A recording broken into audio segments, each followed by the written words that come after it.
Este intento de construcción tanto de la experiencia como de la construcción narrativa cinematográfica tradicional lo vamos a encontrar también en otra obra de Douglas Gordon que se denomina Histérica, una obra del año 1995. Aquí Douglas Gordon parte de un fragmento de film mudo, un film de principios del siglo XX, donde se registra el caso de la curación de un brote histérico en una mujer. Aquí Douglas Gordon trabaja con las diferentes particularidades de ese registro que le sirve como base para su obra. Una de las primeras particularidades que ha tenido en cuenta Gordon es el tipo de paso que esa película tenía originalmente. Es decir, en la época del cine mudo, las películas se registraban no a 24 cuadros por segundo, como es, digamos, actualmente, sino a 18 cuadros por segundo. Y eso produce ese leve sentido de aceleración que nosotros encontramos hoy en día en la mayoría de los films mudos, como pueden ser los de Carlos Chaplin o los digamos, de todas las películas mudas que uno conoce. Ese pequeño sentido de aceleración va a ser, digamos, transformado por una sutil intervención del artista en el registro fílmico. Lo que hace Douglas Gordon es ralentizar muy levemente ese registro cinematográfico, con lo cual el registro original, o sea, el registro real de esa cura de la histérica, ¿no? De esa cura médica, va a aparecer acelerado en función del nuevo registro, ¿no? Que está ralentizado, que pasa a aparecer el registro real, ¿no? Es decir, que una leve disminución de la velocidad de proyección del registro original va a parecer más real que el registro original en sí, porque se habitúa más al sistema perceptivo que tenemos nosotros de los 24 cuadros por segundo. Entonces, lo que hace Douglas Gordon en esta obra es colocar las dos pantallas, colocar los dos registros enfrentados, es decir, en realidad el mismo registro en dos pantallas enfrentadas, donde en un caso se está proyectando a la velocidad habitual y en el otro caso se está proyectando con una leve ralentización. Lo que nos sucede a los espectadores cuando intentamos percibir lo que está pasando en esta pieza es que, como les decía antes, la película original, real, el registro, digamos, del real fílmico o de la situación real, en realidad parece manipulado y digamos, el registro que está manipulado es el que parece el real. También tenemos aquí digamos, otro tipo de cuestiones que se están poniendo en evidencia, por ejemplo, el hecho que estos dos registros que se reproducen en loop, es decir, constantemente se van reproduciendo, hay momentos donde los fotogramas coinciden y otros momentos donde esos fotogramas dejan de coincidir. Es decir, hay un único momento dentro de la proyección donde lo que vemos en una pantalla y lo que vemos en la otra es exactamente igual. Pero eso inmediatamente se modifica porque una de las proyecciones va a una velocidad un poco mayor y esto hace que inmediatamente esa coincidencia entre los dos registros desaparezca y que tengamos entonces dos pantallas con dos registros diferentes y que todo se juegue ahí entonces en cuanto a la captación de la velocidad de las imágenes. Nuevamente aquí Douglas Gordon utiliza este sistema de las pantallas apoyadas sobre el piso, con lo cual nuevamente también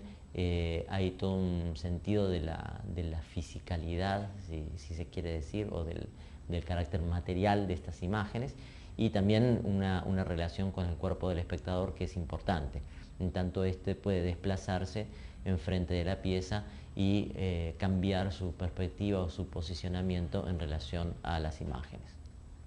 Así entonces es como Douglas Gordon, a través de pequeñas variaciones digamos, sobre películas preexistentes, sobre películas casi todas tomadas de la historia del cine, va a ir proponiendo una nueva mirada o una nueva forma de acercamiento a la experiencia fílmica tradicional.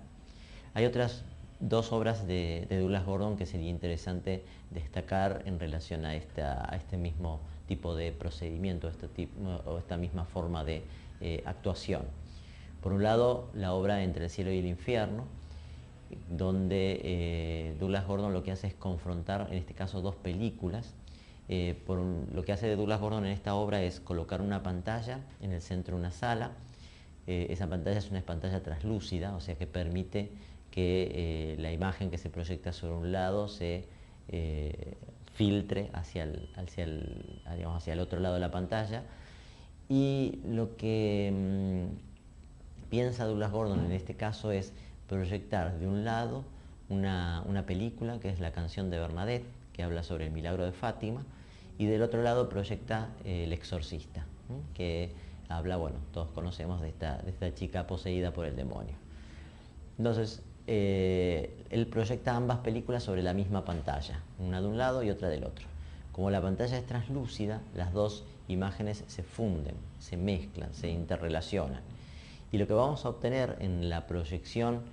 habitual de cada una de estas películas es que hay momentos donde la imagen de esa niña santa, ¿no? de la que descubre a la Virgen, se va a fundir con esa imagen de la niña diabla, con la imagen de la niña capturada por el demonio. Niña santa y niña diabla entonces van a coincidir, pero van a coincidir fortuitamente, porque en este caso Douglas Gordon no hace ningún tipo de intervención sobre las películas, las proyecta, digamos, de manera habitual. Simplemente lo que hace es hacerlas confluir en una única tela, en una única pantalla de proyección, y entonces, como les decía, de manera fortuita, de manera azarosa, estas dos imágenes de estas dos niñas van a confluir o se van a alejar en el ámbito de la pantalla que las reúne.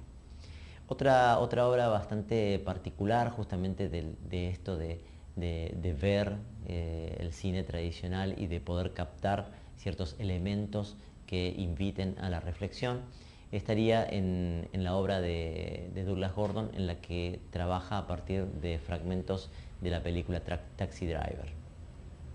En la Bienal de Venecia del año 1999, Douglas Gordon presenta una obra que está compuesta por dos pantallas enfrentadas. En estas pantallas se presenta un fragmento de la película Taxi Driver, que es aquel momento en el que Robert De Niro mira al espejo y se habla a sí mismo, cuando se está dando valor para enfrentar a unas personas que quieren hacer daño a una niña que ha conocido. Entonces, en este momento en que él se enfrenta al espejo y habla consigo mismo, él habla y se contesta permanentemente, en este momento es donde ha posado su mirada Douglas Gordon. ¿Qué es lo que hace Douglas Gordon? Como les dije, pone dos pantallas enfrentadas, coloca en cada uno de estos, en cada una de estas proyecciones ese mismo fragmento de la interpelación al espejo, pero va a ser una pequeña variación en los tiempos, es decir, las coloca levemente desfasadas. Con lo cual, mientras en una pantalla Robert De Niro hace la pregunta, en la otra pantalla el mismo Robert De Niro se está contestando. Cuando en la otra pantalla hace la pregunta, en la anterior se está contestando y viceversa. Es decir, coloca en interrelación a Robert De Niro consigo mismo, produce una especie de puesta espectacular, no solamente por el espectáculo, sino también justamente porque cada una de las imágenes es el reflejo en espejo de la otra, y realiza como una especie de película sin fin, que se ha quedado restringida a ese momento de la captación en el espejo, a ese momento donde el protagonista se encuentra con su propia imagen en el espejo y genera como una nueva personalidad a partir de ese interpelarse frente al espejo, para casi diríamos reducir toda la película a ese momento. La obra de Douglas Gordon se llama A través del espejo, hace referencia justamente a esa novela de Lewis Carroll, y lo que intenta poner en evidencia es justamente cómo de alguna manera el cine también es un espejo para el espectador, pero es este espejo que de alguna manera engañoso, tramposo, que nos puede llevar a estar permanentemente en un loop con nosotros mismos, que nos puede llevar a, que nos puede transportar, podríamos decir, hacia otro mundo, y que nos puede dejar como en la pura fascinación especular, preguntándonos y respondiéndonos permanentemente a través de sus propias imágenes.